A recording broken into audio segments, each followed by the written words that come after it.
el problema de los Prader-Willi. Si hay una disomía uniparental de tipo materna, es Prader-Willi. Si hay una disomía uniparental de tipo paterna, es el síndrome de Angelman. ¿Okay? Entonces publicaron esto y dijeron DUP, disomía uniparental materna, Prader-Willi. DUP, disomía uniparental paterna, el síndrome de Angelman. Explicado por ese nuevo concepto de la disomía uniparental. Todos felices y contentos. ¿Okay? Luego pasaron unos años y nacieron otra vez otro Prader-Willi, hicieron el cariotipo y les salió normal, sin la deleción. Entonces, ¿qué pensaron que era? Una disomía uniparental. Hicieron el estudio para ver si los dos cromosomas eran de origen materno y no. Uno era materno y el otro era paterno. Después nacieron niños con síndrome de Angelman, hicieron el cariotipo salió normal, pensaron que era una disomía uniparental y vieron que los dos cromosomas eran uno paterno y el otro también materno. O sea, no había problema de disomía uniparental, no había problema de lesión. Entonces ahora, ¿cómo lo explicamos?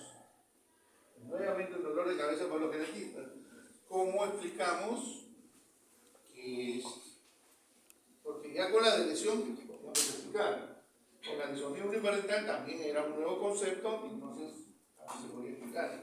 Y ahora entonces, ¿cómo explicamos esto? Empezaron a estudiar el cromosoma 15, la región donde normalmente se produce la lesión. Y en esta región donde normalmente se produce la lesión veían varios genes. ¿Okay? Y entonces empezaron a estudiar estos genes. Y se dieron cuenta que, por ejemplo, en este caso de los niños con síndrome de Prader-Willi, cuando tenían este gen que es el gen de la ribonucleoproteína small nuclear que está aquí, ¿okay? Y además otros genes como el NDN, eran genes que en el Prader-Willi no se expresaban. O sea que venían ya improntados si es que era un cromosoma de origen de tipo paterno. Entonces, la no expresión de estos genes en los cromosomas paternos generaba el síndrome de Prader-Willi. Y luego vieron que en el cromosoma 15 materno había otro gen, que era el gen V3A, que cuando no se expresaba este gen, era que producía el fenotipo del síndrome de Angelman. Entonces ahí dijeron, hay posibilidades de generar dos enfermedades distintas con la huella de genes que no se van a expresar, que provienen por vía paterna o que provienen por línea materna, que pueden producir dos síndromes diferentes. Como esto es una huella genética que ya viene, ¿no es cierto?, como carga desde la formación del espermatozoide o la formación del óvulo, ya viene ya marcado, como es una huella, en inglés eso se llama imprinting. Y entonces le pusieron el nombre de impronta genómica. Entonces a partir de ahí tenemos un nuevo concepto de genética, que es la impronta genómica, que es la diferente forma del comportamiento de genes, dependiendo si vienen por línea paterna o vienen por línea materna, y que están improntados, que ya vienen genéticamente con una huella para que se exprese o no se exprese. Entonces, a partir de ahí ya se explicaron cuáles eran los mecanismos moleculares para el síndrome de Prader-Willi. Y encontraron que el 75-80% de los casos de Prader-Willi son por la lesión paterna. El 20-25% puede ser por una disomía uniparental materna. Y 1-3%, que son muy pocos, puede tratarse de que un defecto de la impronta. Y lo mismo encontraron en el síndrome de Angelman. Hicieron estudios y encontraron que el 70-75% era por la lesión del 15 materno, 3-7% por una disomía uniparental de tipo paterna, por un defecto, también podría ser por un defecto de la impronta o por una mutación específicamente del gen V3A. O sea que no se expresaba este gen V3, ¿correcto? frecuencia estos nuevos conceptos que se conocen con el nombre de la impronta genómica. Esa huella, esa impronta significa que ese gen no se va a expresar, ¿correcto? Entonces, y esa no expresión o inactivación de ese gen que ya viene expresamente ya a través del espermatozoide marcado o a través del óvulo marcado, se ha producido por una metilación del ADN. La metilación del ADN consiste en que en la citosina, en el carbono 5, se le va a añadir un grupo metil. Y esto es realizado por unas enzimas que se llaman las enzimas metiltransferasas. Las enzimas metiltransferasas utilizan al SAM, que es un sustrato, para coger el grupo metilo e introducirlo dentro de la citosina, formar la 5-metilcitosina y sale como producto el SAH, ¿no? Es S-adenilmetionina, es el sustrato. Entonces, la metilación va a ocurrir solamente en las citosinas, pero en las citosinas no de cualquier tipo, sino en aquellas citosinas que tienen al costado una guanina. Si yo tengo citosina y una guanina, citosina, una guanina, citosina, guanina, esas repeticiones de citosina, guanina que hay en mis genes son los que potencialmente tienen que ser metilados. Entonces, a lo largo de nuestro genoma, tenemos algunas regiones donde hay 500, 600 o más repeticiones de citosina, guanina. Por acá hay otro, por acá hay otro, aquí hay otro, como si fueran unas islas. Y esas islas se llaman las islas CPG o sitio-CPG, citosina, fosfato, guanina, es decir, citosina, guanina, citosina, guanina. Entonces, esos lugares pueden ser prácticamente las que se pueden metilar. Entonces, estas islas CPG están distribuidas como 200 a 500 pares de bases de secuencias repetidas a lo largo de nuestro genoma. En algunos casos pueden estar dentro del gen o fuera del gen, ¿ya? Sí, están casi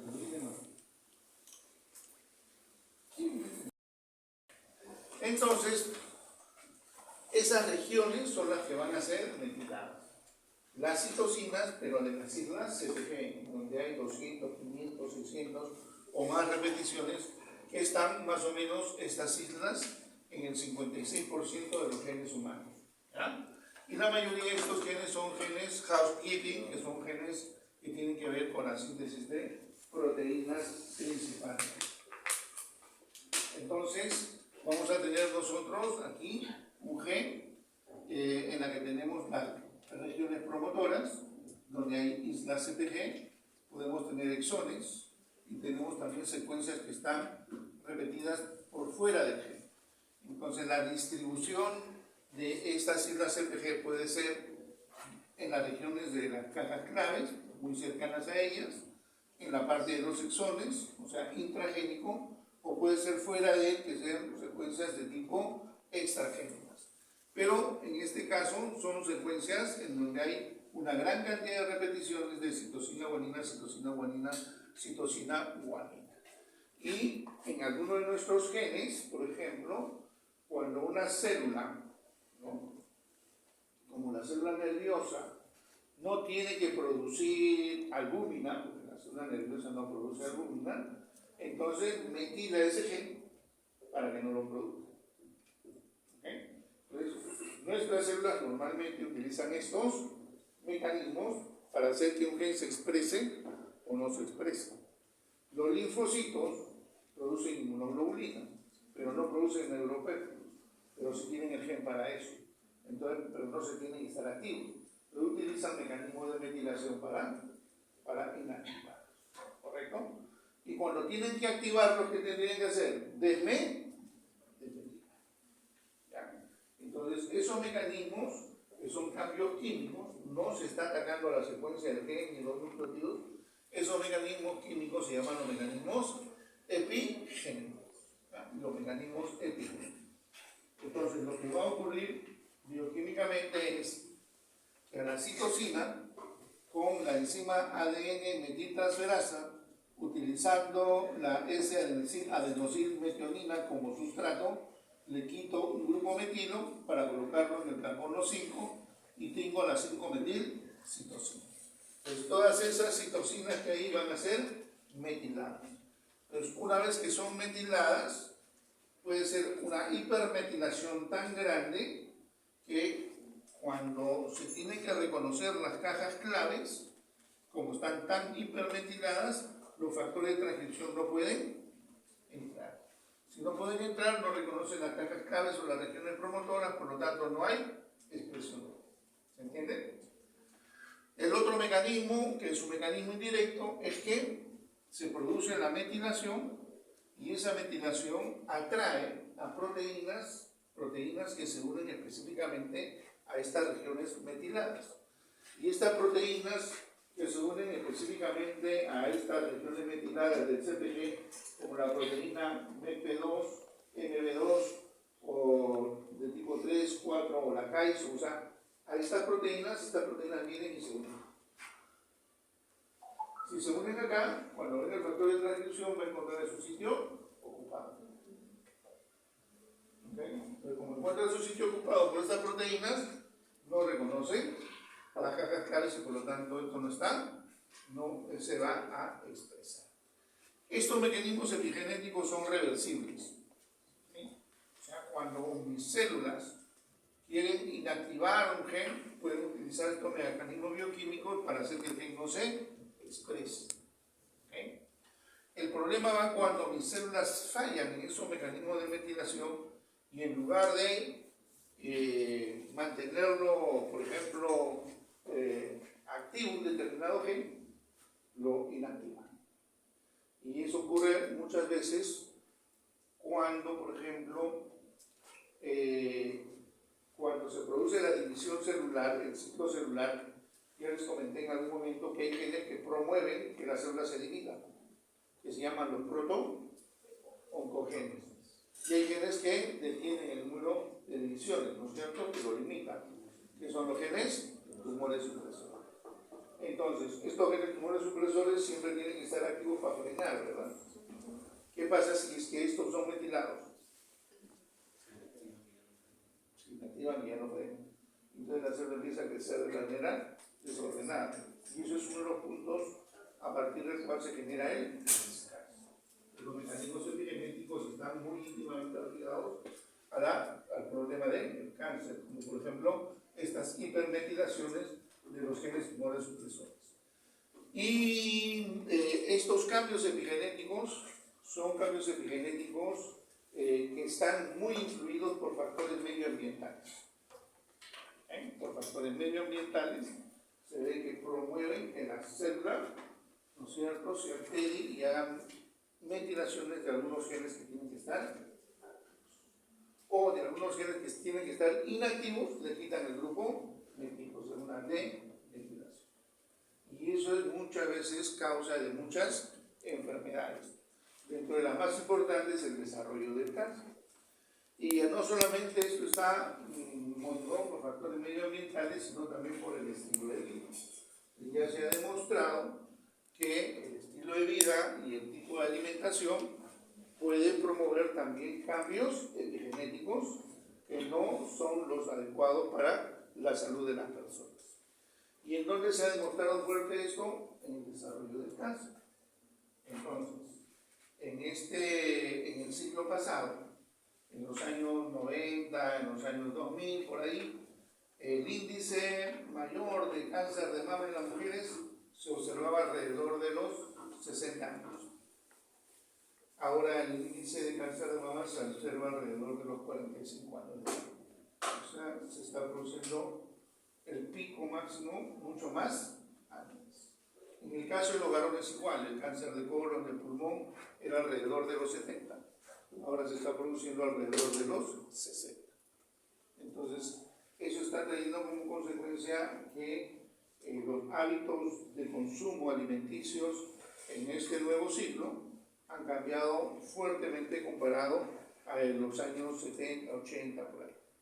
Y en realidad uno lo puede demostrar, uno lo demuestra, que prácticamente los hábitos y consumo de alimentos que son generalmente mutagénicos han aumentado y son cada vez más utilizados por las familias jóvenes. ¿Cuáles son esas sustancias que pueden ser carcinogénicas o mutagénicas o que se han demostrado que lo son? El uso, por ejemplo, de preservantes, ¿sí? Las harinas refinadas, ¿sí? Y una serie de, por ejemplo, sustancias que están genéticamente modificadas. ¿Okay? Entonces, ¿qué es lo que ocurre? Lo que ocurre es que en el siglo pasado, ¿no? En los años 80, 70, 80, 90, cuando los niños iban al colegio, o se alimentaban en casa, o se iban al colegio, pues llevaban como lonchera un pan con huevo, un pan con aceituna, un pan con queso, por ejemplo, no había plata, un pan con camote, ¿no? Y llevaban para tomar un agua de manzana, un jugo de algo, o si no, su cuáquer, o lo que quieran, pero todos eran productos naturales. Si ustedes van ahora al centro comercial, cualquiera que sea, y ven una pareja joven que está comprando las cosas para su lonchera, ¿a dónde se van? Al sector donde hay golosinas y todo lo demás, y mete galletas de todos los colores, ¿no? Marroncito con chocolate y todo eso de aquí. Y ahorita los chiquis de un color, de un montón de bebidas, y todas esas bebidas tienen preservantes. Y todas esas galletas tienen preservantes. Y todos esos snacks tienen preservantes. Ahora, ese bebito no solo come preservantes ese día, lo come toda la semana, porque la noche está toda la semana. Y no es solo toda la semana, es todo el mes. Y no solo todo el mes, es todo el año, porque está todo el año en el colegio o en el nido. Y no solamente lo come en el nido, porque todavía tiene el primer grado y sigue comiendo igual. Segundo grado igual, tercer grado igual, cuarto. Termina primaria comiendo lo mismo. Y entonces se hace un hábito de alimenticio de tal manera que cuando tiene plata, no va y compra una fruta, va y compra un snack. ¿No? Nadie va y compra una manzana, o compra una naranja, o compra un plátano. Generalmente compra un snack. A lo que sea, y se va metiendo todas esas cosas. Y eso es un hábito de vida cotidiano. De manera que cuando está en el colegio y tiene un poquito más de platita, entonces ya tampoco no va a eso, sino va y se compra pues un pan con hamburguesa, con lo que sea, y con todas las salsas y todo lo demás. Y extra grande todavía para que haya mismo.